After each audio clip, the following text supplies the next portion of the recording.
হ্যাঁ, আমরা সব আদিবাসী। ওই যে ওই জায়গা থেকে ওই রাস্তাটা যাচ্ছে না, ওই জায়গাটা আর এই নদী যাচ্ছে। ওই ভাই চলছে আমাদের। কি করবো ভাঙা এলাকায়, কোথায় যাবো আমরা?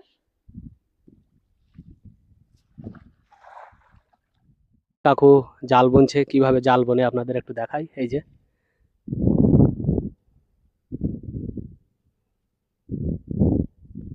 চারিদিকে জলাভূমি, তার মাঝে এই বাড়ি। মানে এই সমস্ত ঘরের মধ্যে মানুষ বসবাস করেন, তাদের নানা প্রতিকূলতাকে উপেক্ষা করে এইভাবেই মানুষ বাস করছেন। এই যে রান্নাঘরটা আমার কোমরের থেকেও অনেকটা নিচু, আর এই খড়ের চাল আমার মাথা সমান হবে। তো এই দেখুন, এই যে নদীর থেকে পাঙ্গাস মাছ ধরেছে, ছোট আছে এখনো, তবে মানে পুরুষদের থেকে মহিলারা মনে হয় বেশি মাছ ধরেন দেখছি। এটাতে কি আছে কাকা? এই দিকটাও এরকম বাড়িঘর। এখানে দেখলাম এই দোকানে সুন্দরবনের অনেক মধু আছে এখানে। সুন্দরবনের রায়মঙ্গল নদীর তীর থেকে আমি শুভেচ্ছা জানাচ্ছি সাইফ আর ট্রাভেলার সাইফের নতুন আরেকটি ভিডিওতে আপনাদের স্বাগত। প্রিয় বন্ধুরা, এই মুহূর্তে আমি আছি সুন্দরবনের রায়মঙ্গল নদীর তীরে একটি গ্রামে। এই গ্রামটি হচ্ছে মাধবকাঠি সর্দার পাড়া বলে। তো একটা আদিবাসী পাড়া, এখানে আদিবাসীও বাস করে। তো রায়মঙ্গল নদীর সাইডে এই যে চর অঞ্চল বা এই যে নদীর সাইডে এখানকার মানুষদের জীবনধারা, কিভাবে তারা বাস করছেন, কতটা কঠিন তাদের জীবন সংগ্রাম এবং তাদের জীবন জীবিকাটা কেমন, সেই সবটাই থাকবে আজকের এই ভিডিওতে। তাই ভিডিওটি স্কিপ না করে আপনারা শেষ পর্যন্ত দেখতে থাকুন, আশা করি খুব ভালো লাগবে। তো বন্ধুরা, নদীর ঘাট থেকে আমি উপরে উঠে এখানে নদীর সাইডে দেখতে পাচ্ছি বাড়িঘর এইরকম, আর এখানে বন্যা কবলিত অঞ্চল, সেটা এখানকার পরিবেশ পরিস্থিতি দেখেই কিন্তু বোঝা যাচ্ছে। তো এইটা হচ্ছে বাড়ি, দেখুন এখানে বাড়ি, ওই একটা বাড়ি, ওই বাড়ির মধ্যে মানুষজন বসে আছেন। তো সত্যি বাড়ির মানে এই সমস্ত ঘরের মধ্যে মানুষ বসবাস করেন, তাদের নানা প্রতিকূলতাকে উপেক্ষা করে এইভাবেই মানুষ বাস করছেন। আর এই দিকটাতে দেখুন, এদিকেও আরো বাড়ি ঘর আছে, আমি যাব সেই দিকে। তো এখানে এই বাড়িটার পরিস্থিতি দেখুন কেমন, কত নিচু একটা ছোট্ট ঘর, তার মধ্যে একটা মানুষ, একটা মহিলাকে দেখতে পাচ্ছি এখানে আছেন। এদিকেও এরকম বাড়ি ঘর আছে। আর ওইটা সম্ভবত মনে হয় একটা স্কুল ছিল। তো ওইটা তো দেখছি একেবারে জলে চারিদিকে পুরো প্লাবিত।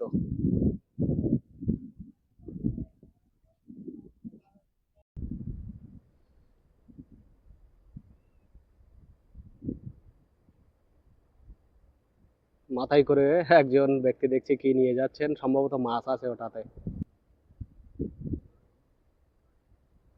এটাতে কি আছে কাকা? বাগদা পিন? কোথায় নিয়ে যাচ্ছেন? ও, তো এটাতে এই যে মাথায় করে যে হাড়িটা নিয়ে যাচ্ছে, এতে বাগদা মাছের পোনা আছে, পিন বলে যেটা। তো ছোট ছোট এগুলো জল করে, এদিকে যে এই সমস্ত জলকার দেখতে পাচ্ছেন দূরে, এই জলকারগুলোতে কিন্তু এই বাগদা মাছ চাষ করা হয়, যে কারণে এইগুলো এই নদী থেকে ধরে আবার ওই জল করে ছেড়ে দেয়, তারপরে বড় হলে সেগুলো বিক্রি হয়ে যায়। পাঙ্গাস মাছ কই দেখি দেখি কেমন, ছোট ছোট।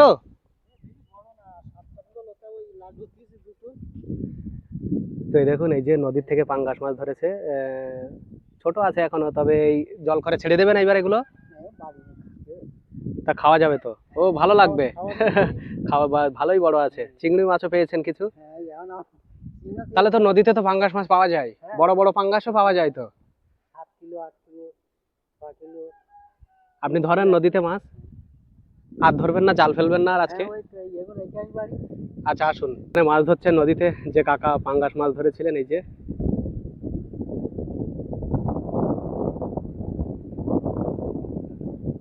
মানুষ তাদের কর্মজীবন নিয়ে ব্যস্ত। কাকা, আর পাওয়া যাচ্ছে মাছ? মাছ পাওয়া যাচ্ছে আর?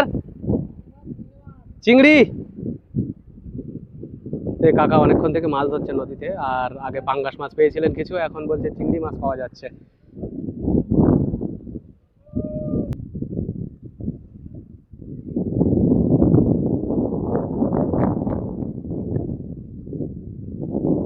এই মাছ ধরাটা কিন্তু এখানকার মানুষদের প্রধান জীবিকা।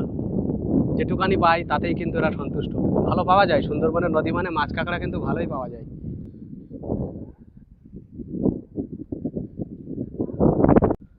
সুন্দরবনের নদীর সাইড মানে বন্যা কবলিত সুন্দরবন, মানে ঝড় বৃষ্টি বন্যা, তো নানা প্রতিকূল পরিবেশের মধ্য দিয়ে এই অঞ্চলের মানুষরা অনেক কষ্টে তাদের জীবন জীবিকা নির্বাহ করে। আর এইটা হচ্ছে নদীর সাইডে বাঁধের যে রাস্তা। তো এই রাস্তাটা আপনারা দেখেই বুঝতে পারছেন যে এই নদীতে যখন বন্যা হয় অবশ্যই এই রাস্তা এখানে থাকবে না। এই দিকটাতে এরকম নতুন একটা বাঁধ দেওয়া হচ্ছে ওই দূর থেকে, আর ওইদিকে অসংখ্য বাড়ি আছে, বাড়িঘর।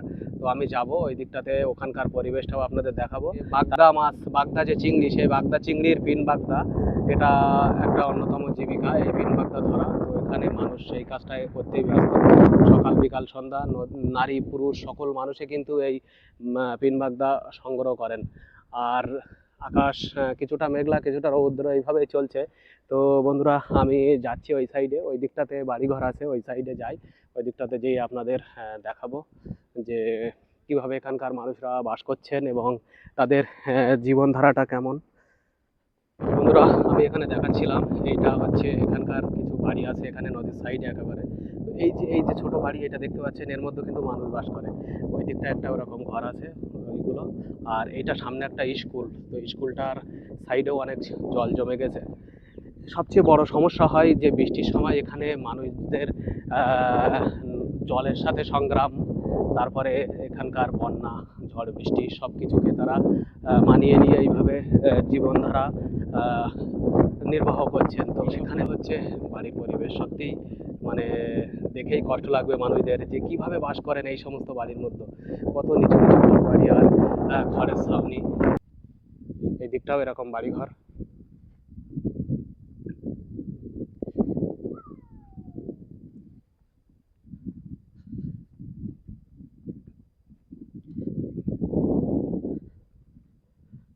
তো আমি হচ্ছে বন্ধুরা এই নদীর বাঁধের থেকে একটু নিচের দিকে নামছি, এই দিকটাতে যাই দেখি।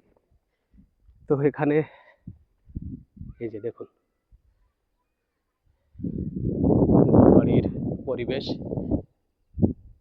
এখানে একটা শূকর দেখা যাচ্ছে।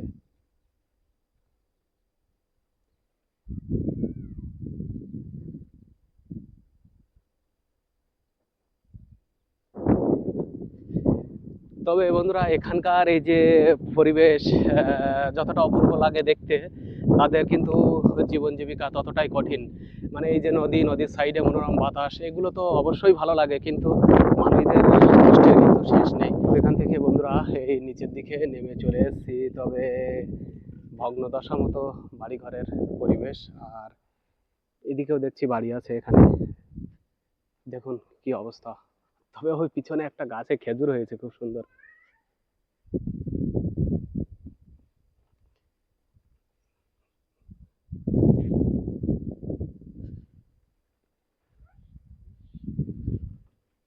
এখানে এই বাড়ির মধ্যেও বসবাস করে এই দেখছি মানুষ অনেকে। আপনারা এখানেই থাকেন? এখানেই থাকেন আপনারা? এই যে উপরে চাল যে ফাঁকা। ও, তো বন্ধুরা, এখানে আমি এই নদীর সাইড থেকে একটা বাড়ি নেমে এসেছি। এখানে দেখছি একজন কাকিমা কাঁথা সেলাই করছেন। তো এই দিকটাতেও বাড়ি আছে কিছু। কাকিমা, এই যে আপনাদের একেবারে নদীর সাইডে দেখছি এখানকার যে বাড়িঘর এমন ভগ্নদশা ভাঙাচোরা, এইভাবেই চলছে মানুষের জীবন। ওইভাবে চলছে আমাদের, কি করবো ভাঙা এলাকায়, কোথায় যাবো আমরা? এটা আপনাদের এখানে কি সব আদিবাসী বাস করেন? হ্যাঁ, আমরা সব আদিবাসী। ওই যে ওই জায়গার থেকে ওই রাস্তাটা যাচ্ছে হ্যাঁ না, হ্যাঁ, ওই জায়গাটা আর এই নদী যাচ্ছে, এখানে সব আদিবাসী। সব আদিবাসী। আবার ওই সাইডে আছে আদিবাসী, সর্দারপাড়া, তাই তো? সর্দারপাড়া। তো বন্ধুরা, এই যে আমি আপনাদের বলছিলাম যে এটা সুন্দরবনের একটা আদিবাসী পাড়া, আর এই আদিবাসী পাড়ায় এখানে অসংখ্য মানুষ আছে। তো তাহলে এখানে এই আদিবাসী পাড়াতে আদিবাসী মেলায় 230 ঘর মতন আছে। ওরে বাবা, অনেক তো। অনেক। এই যে এটা কি বাড়ির যেটা সেলাই করছেন? হ্যাঁ, এটা বাড়ির। আর এমনি অন্যদেরও সেলাই করে দেন নাকি? না না, বাড়ির কাঁথা ভাঙা দিয়ে আমরা নদী খালে যাই, তো যাওয়ার সময় তো এই কাঁথা ভাঙা দেওয়ার সময় হয়। এই দেখুন এইভাবে। আমরা নদী খালে যাই, তো নদী খালে এখন কিন্তু বহু জায়গায় এইসব মেশিনে সেলাই হচ্ছে, তবু এখানে এসে দেখলাম এখনো সেই সুতো দিয়ে হাতে সেলাই। ওই মেশিনের সেলাইটা তো ভালো লাগে না, আবার তারপরে আবার যে কাঁটাটা দেওয়া ছেড়ে যাচ্ছে, যে আবার কাপড় দিয়ে আবার ঢাকা দেবো, তাতে তো হবে না। না না না, হাতের তখন সেলাইয়ের মতো অত সুন্দর না, হয় না, এটা হবে না। দেখতেও ভালো তখন লাগে। আবার কাঁথায় ওই সুই ঢোকানো যাবে না, হ্যাঁ হ্যাঁ, সেটাই। তখন ওই যে হাতে লাগবে। আপনারাও তাহলে নদীতে নামেন? হ্যাঁ, আমরা নদীতে জাল ধরেছি। নদীতে এমনি কি মাছ পাওয়া যায় কাকিমা? ওই বাগদা পিন, আর অন্য মাছ পিন পাওয়া বাগদা, যায় না? পিন বাগদা ধরি আমরা। আর অন্য মাছ এমনি পাওয়া যায়? জাল ফেললে পাওয়া যায় চিংড়ি মাছটা, খাওয়ার মাছটা, ভোলা ভেটকি টেটকি সব পাওয়া যায়। কিন্তু বেশিরভাগ আপনারা পিন বাগদা ধরেন, আর তাই তো? পিন বাগদা ধরি। ওইটা বিক্রি করেই চলে? হ্যাঁ, ওইসব আমরা ধরি। আর মানুষের আর অন্য কোনো কাজকর্ম আছে এখানে? কাজকর্ম মানে ওই বিদেশে যাতে হবে, বিদেশে ছাড়া যাওয়া যায় না তো। দেশে কাজ নেই তো। মানুষের তেমন কাজকর্ম এখানে না, নেই না? ওই যখন একটু রোয়া টোয়া পড়বে, ধান কাটা রোয়া টোয়া হবে, তখন যাই একটু কাজ হয়, তাছাড়া আর কাজ নেই। বাইরে ঘাটে গেলেই কাজটা হয়। আচ্ছা আচ্ছা, তাই ছেলেপুলে নাকি আর যাওয়া যায় বাইরে ঘাটে? সেটাই তো। তো বন্ধুরা, এখানকার মানুষদের জীবিকা নির্বাহ মেন হচ্ছে নদীর উপরে, নদীর উপরেই তারা ভরসা। তো সুন্দরবনের মানুষরা এই সুন্দরবনকে কিন্তু অনেক ভালোবাসে, কারণ সুন্দরবনে তাদের জীবন নির্ভর করে এই সুন্দরবনের নদী জঙ্গলের উপরে। তো এই জায়গাটায় জঙ্গল, অত ঘন জঙ্গল নেই, কিন্তু এখানকার এই যে রায়মঙ্গল নদী আছে,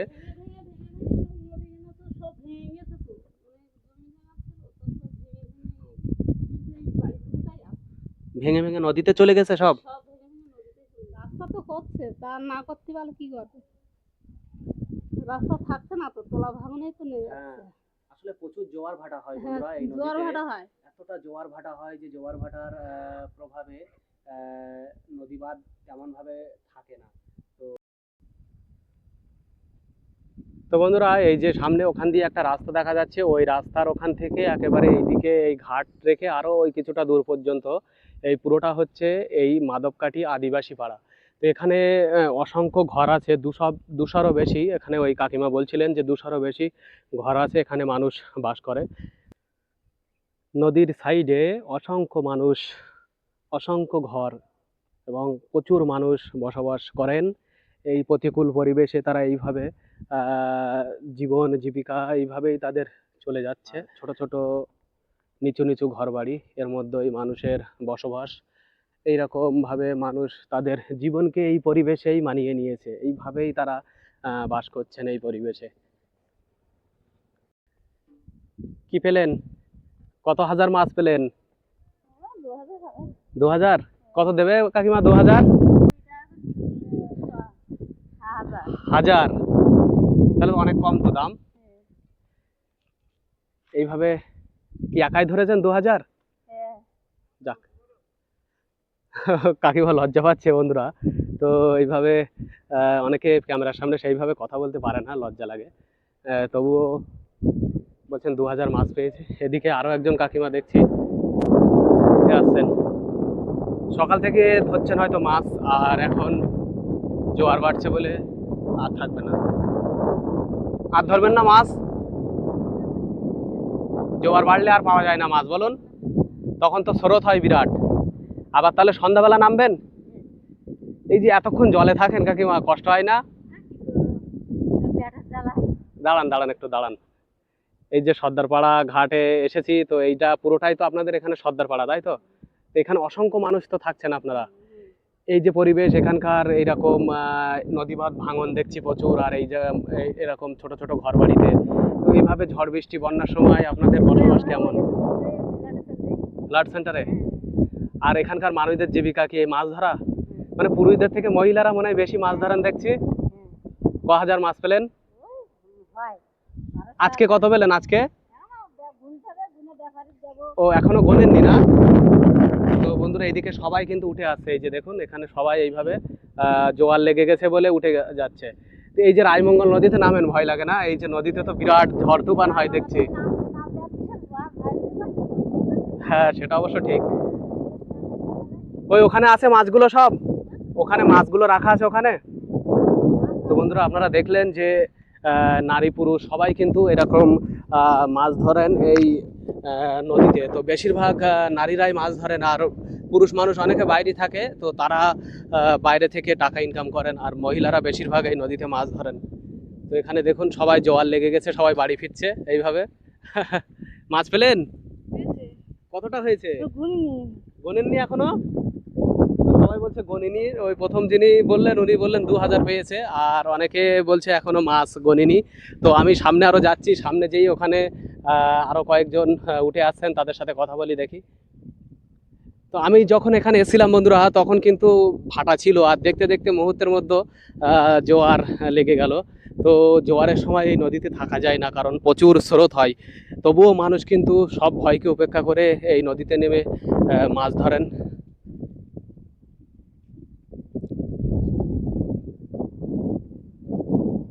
এখন আর ধরবেন না, তাই তো? আবার কখন ধরবেন? বিকাল? তো এইভাবে সবাই কিন্তু উঠে আসছে, এই দেখুন, এই যে সবাই মাছ ধরছিল, ওই পরপর সব উঠে চলে যাচ্ছে।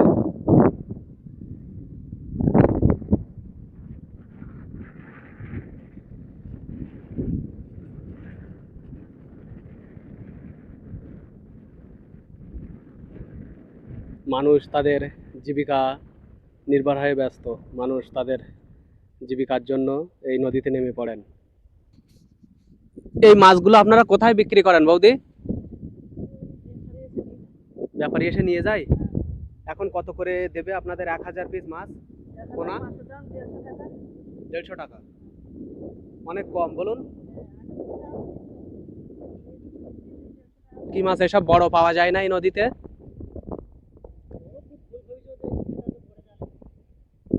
আগে মনে হয়, আগে তো শুনতাম অনেক মাছ পেত মানুষ, এখন মনে হয় নেই বলুন। এবার মাছগুলো গুনবেন এখানে বসে? আপনাদের বাড়িটা কোন দিকে? ও এই যে এইদিকে? হ্যাঁ হ্যাঁ। আচ্ছা আচ্ছা, সবাই ওখানে যাবে তাই তো? আপনার পায়ে কি হয়েছে? এই যা, আজকেই এই নদীতেই কেটেছে তাই তো? তো দেখুন পাটা কেটে বসে আছে, তবুও কিন্তু এই কাদাতে নেমে পড়েছেন। তাহলে কতটা কষ্ট করতে হয় এনাদের, সেটা অবশ্যই আপনারা বুঝতে পারছেন, যে ওইভাবে পা কাটা অবস্থায়ও আজকে নদীতে নেমেছে। এই নদীতে কিন্তু প্রচুর ঝিল পাথর ইট দেখতে পাচ্ছেন পড়ে আছে, এই বাঁধের ইট পাথর সব।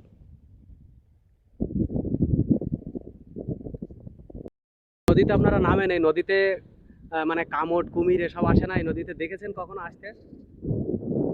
আর কুমির আসে খুব ভুল হয়েছে, যখন আসে তখন আর কেউ না, আর এতে সেরকম দেখা যায় না অতিরিক্তটা। কামটের ব্যাপারে আমি শুনেছি যে কামট দেখা যায় অনেক সময়। কামট আছে না কামট? হ্যাঁ হ্যাঁ। এই নদীতে তেমন ভাবে আপনারা দেখেননি মনে হয় না? না, খুব ভুল হয়েছে, একটা আধটা আসে। কিন্তু কামট আসলে ওরা তো খুব মানে ভয়ঙ্কর। তাহলে আপনাদের এখানকার যাই হোক সেটা একটা ব্যাপার, এখানকার আপনাদের মানে জীবন জীবিকা কিভাবে চলে এই নদীর উপরে এইভাবেই? নদীর উপরে এখন এই কাজকর্ম তো নেই। এখানকার বেশিরভাগ মানুষ কি নদীতে এইভাবে মাছ ধরেন, আর অন্য কাজকর্ম কিছু নেই? অন্য কাজকর্ম হয় এখন, এই চাষ না ধরে ওখান কোনো কাজকর্ম নেই। আচ্ছা আচ্ছা। নদীতে সারাদিনে যা মাছ পান, তাতে করে তো যে মাছের দাম যেটা বললেন ওই বৌদি, তাতে তো মনে হয় বেশি টাকা ইনকাম হয় না। তোমার দিন 200-250, আর এরকম করে সেরকম হলে এইভাবে চলে যাচ্ছে। তো বন্ধুরা, এরকম অল্প আয়ে কিন্তু এখানকার মানুষের জীবন চলে, আর আপনারা এটা দেখেই বুঝতে পারছেন যে কতটা কষ্ট। ওই দাদাটার যেমন দেখুন পা কেটে গেছে, ওই যে পায়ে কাপড় জড়িয়ে রেখেছে, তো এটাই নদীতেই কেটেছে তাই তো? এই নদীতে এই প্রচুর ইট পাথর পড়ে আছে, যে কারণে পাটা কেটে আছে, তো তারপরেও আজকে এইভাবে নেমে পড়েছেন। হ্যাঁ, তো কতটা কষ্ট দেখুন এই। তো বন্ধুরা, এখানকার মানুষরা অনেক অল্প আয় তাদের সন্তুষ্ট, আর বেশিরভাগ মানুষ এই নদীর উপরে নির্ভরশীল। এখানে চাষবাসও হয় কিন্তু খুবই কম, চাষবাস হয় এতটা কম যে সেটার উপরে এদের চলে না, যে কারণে মানুষ সমস্ত ভয়কে উপেক্ষা করে এই নদীতে নেমে পড়েন মাছ কাঁকড়া ধরতে। আর নদীবাঁধ ভাঙনের সময় যে বন্যা সৃষ্টি হয়, সেই বন্যায় কিন্তু প্রচণ্ড ক্ষতি হয় এই সমস্ত অঞ্চলে। তো বন্ধুরা, এই যে সর্দারপাড়া, মাধবকাঠি সর্দারপাড়া আদিবাসী যে গ্রাম, এই পাড়াতে এখানকার যে গ্রামীণ পরিবেশ আপনাদের তো দেখালাম ওই সাইডে। আর এই দিকটাতে আমি চলে এসেছি, এইদিকেও এরকম চারিদিকে প্রচুর জলাভূমি দেখতে পাচ্ছি এদিকে। তার পাশাপাশি এই নদীর সাইডে এখানেও অনেক বাড়িঘর আছে। আর ওখানে দেখুন একটা নারকেল গাছ কি সুন্দর দাঁড়িয়ে আছে নদীর সাইডে, কি অপূর্ব লাগছে দেখতে না? আর এখানে চর পড়েছে, তো অনেক ম্যানগ্রোভ অরণ্যও এখানে লাগিয়েছে, দেখুন ছোট ছোট এই যে গেওয়া গাছ, বান গাছ, এই সমস্ত গাছগুলো। আর এখান থেকে আপনাদের একটু দেখাই, এই যে নদীর সাইডে যাচ্ছে এই রাস্তাটা, মাদবকাঠি সর্দার আদিবাসী পাড়া, এরকম ঘর আছে এখানে অনেক। বেশিরভাগ ঘর বাড়ি এইরকম, এখানে যা দেখলাম বেশিরভাগ ঘর বাড়ি এইরকমই। ওইসব ঘরের মধ্যে অনেক মানুষজনও আছে। আর এখান থেকে একদম নদী এরকম বাঁক নিয়েছে।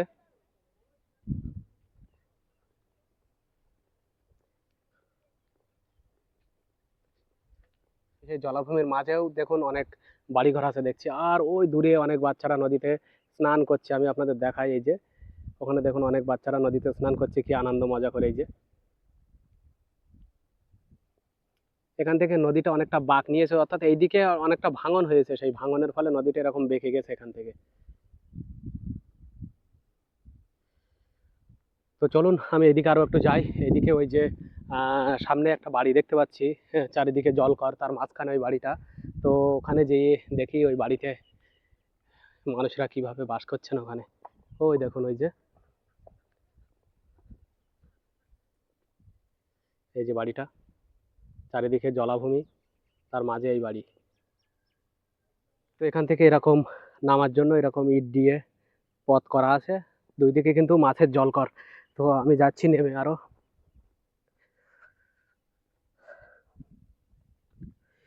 এই যে গ্রাম্য পরিবেশ বন্ধুরা, এই সমস্ত গ্রাম্য পরিবেশ দেখতে ভালো লাগে। দেখুন কি সুন্দর, এই যে জলাভূমি, জলাভূমির মাঝে এই যে ছোট্ট একটা বাড়ি। এখানে হাওয়া বাতাস, এই জল, গাছপালা সবকিছু মিলে দেখতে ভালো লাগে। এনাদেরও হয়তো ভালো লাগে, কিন্তু সত্যি বাস্তবতা এটাই যে এখানকার জনজীবন কিন্তু অনেক কঠিন। যখন এই নদী বাঁধ ভেঙে জল চলে আসে, তখন এইগুলো ঘরবাড়ি কিছুই থাকে না, সবকিছু প্লাবিত হয়ে যায়, জলের তলায় চলে যায়। এই সমস্ত ঘরবাড়ি সবই জলের তলায় ডুবে যায়। এটাই হচ্ছে এই অঞ্চলের মানুষদের জীবন সংগ্রাম। এই জায়গাটা হয়তো স্নান করা, থালা বাসন মাজার জন্য। তো এখানে এরকম একটা পাটাতন মতো দেওয়া আছে, এখানে হাঁস মুরগি রাখার জায়গা।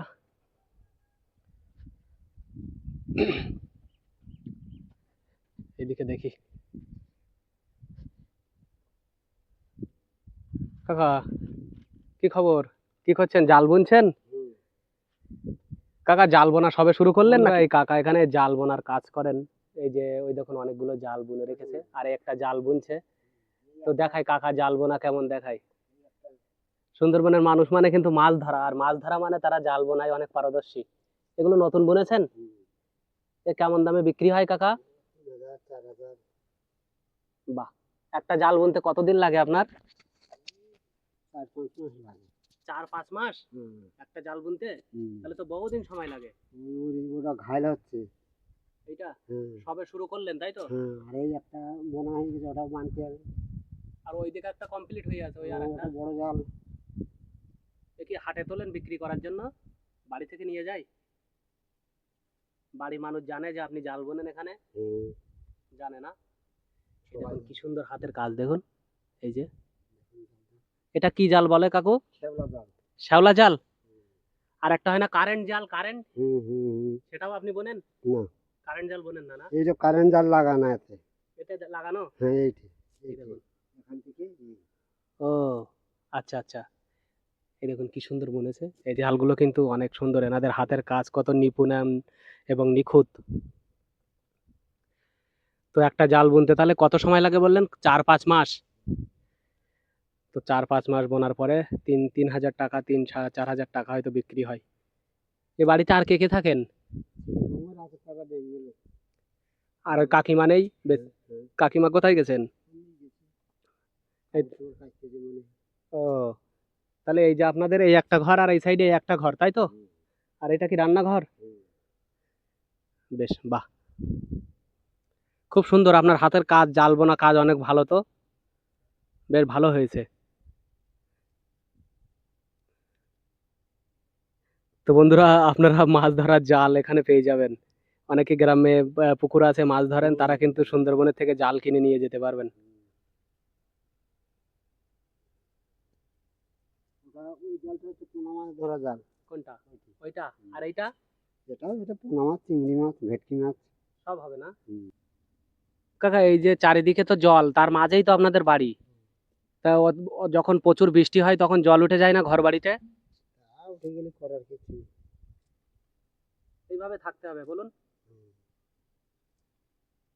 যাওয়া টাওয়া নেই।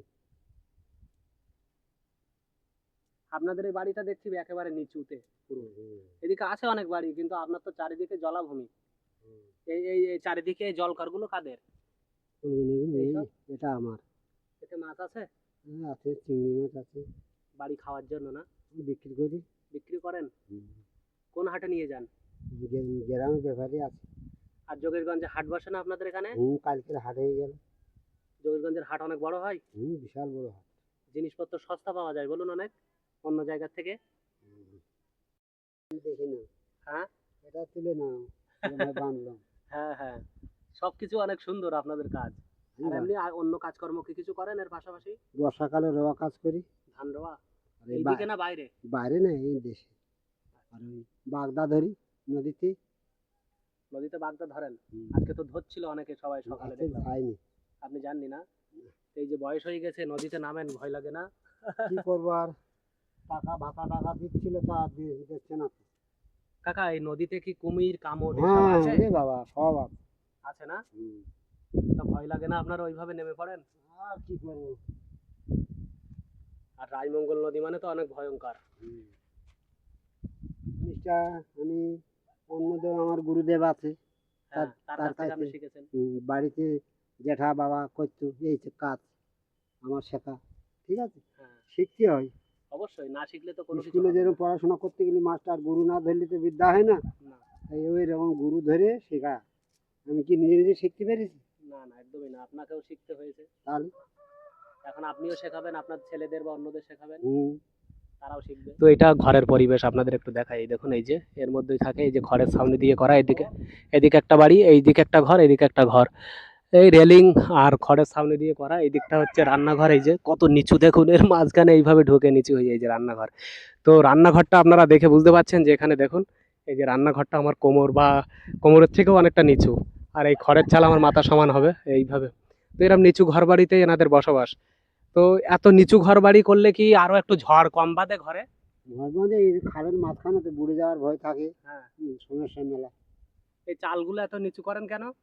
ঝড়ে মনে হয় একটু রক্ষা হয় নাকি? উঁচু চাল হলে তো ঝড়ে বাঁধবে বেশি। চালগুলো নিকান মাটি ফেলা, গতবারে মাটি ফেলে পর ঘর বেঁধেছি। হুম, ওর জন্য নিচে হয়ে গেছে, বসে গেছে মাটি। আচ্ছা আচ্ছা, মাটি বসে গেছে। তো প্রিয় বন্ধুরা, এই কাকু জাল বুনছে, কিভাবে জাল বনে আপনাদের একটু দেখাই। এই যে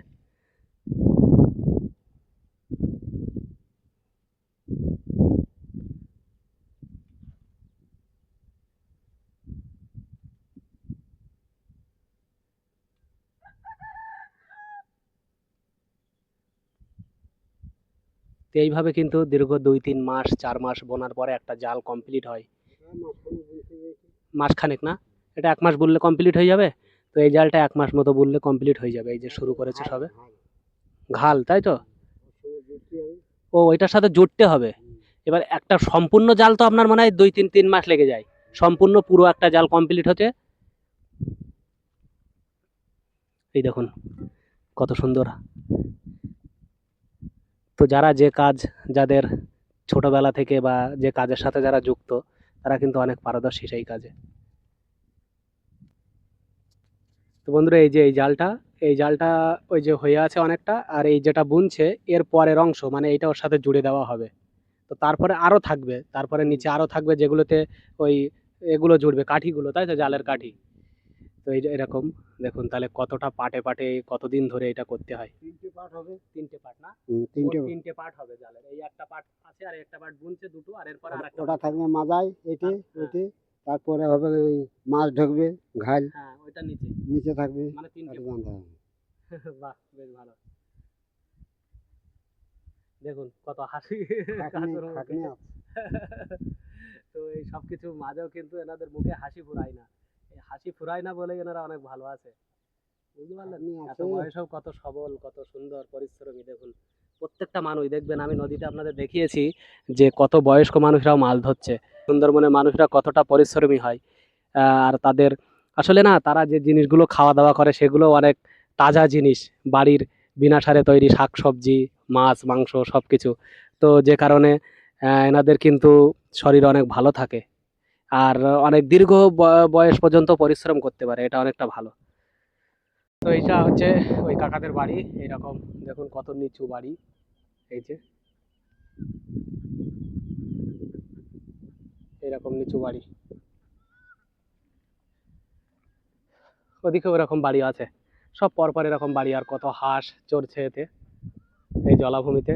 এই দেখুন এই যে এইসব হাঁস চড়ে চড়ে বেড়াচ্ছে, ওদিকেও আছে অনেক হাঁস।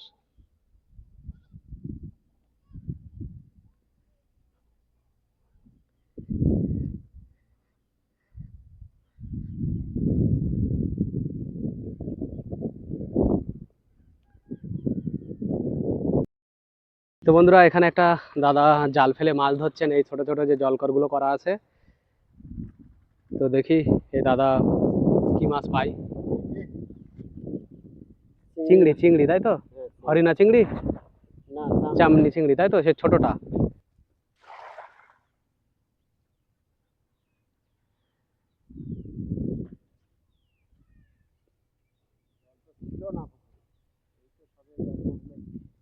ও,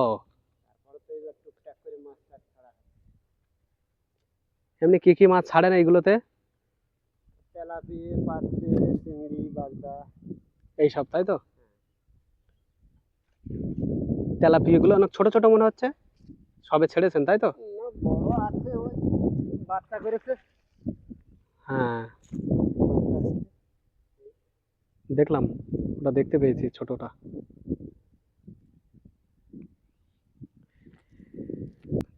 তো নদীর সাইডে এই জলকরগুলো করা আছে, এগুলো ব্যক্তিগতভাবে মাছ এতে কিছু ছেড়ে দেয়, যেগুলো বাড়িয়ে খাওয়ার জন্য হয়ে যায় এখান থেকে মাছ। তো আবারও জাল ফেলছেন, আপনাদের একটু দেখাই।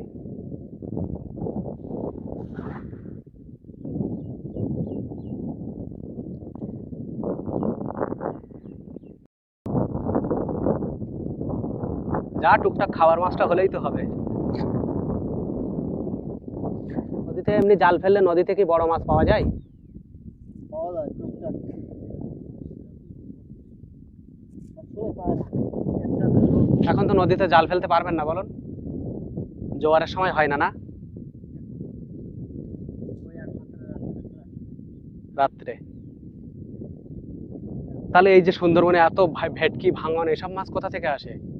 কোন নদীতে পাওয়া যায়? জঙ্গলের গায়ে। জঙ্গলের গায়ের ওইসব নদীতে না? আরে ঝিরিতে হয়, ভেটকি ভাঙান হয়, ছোট। আচ্ছা আচ্ছা।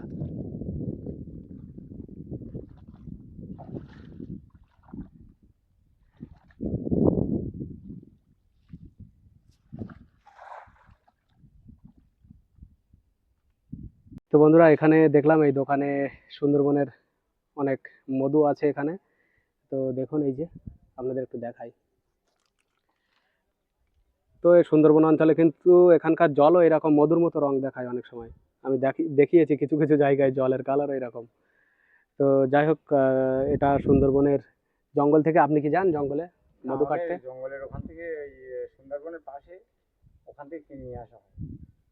কত করে কেজি বিক্রি করেন? আমরা 350 টাকা বিক্রি করছি। 350? তো একদম অরিজিনাল তো, পুরো একদম অরিজিনাল খলসে ফুলের মধু। খলসে ফুল? হ্যাঁ, খলসে ফুল, যেটা আমাদের সুন্দরবনের ওই জঙ্গলের মাঝে ওই গাছটা দেখা যায় তাই তো? অরিজিনাল, যেটা খলসে ফুলের মধু বলে, সেটাই এই।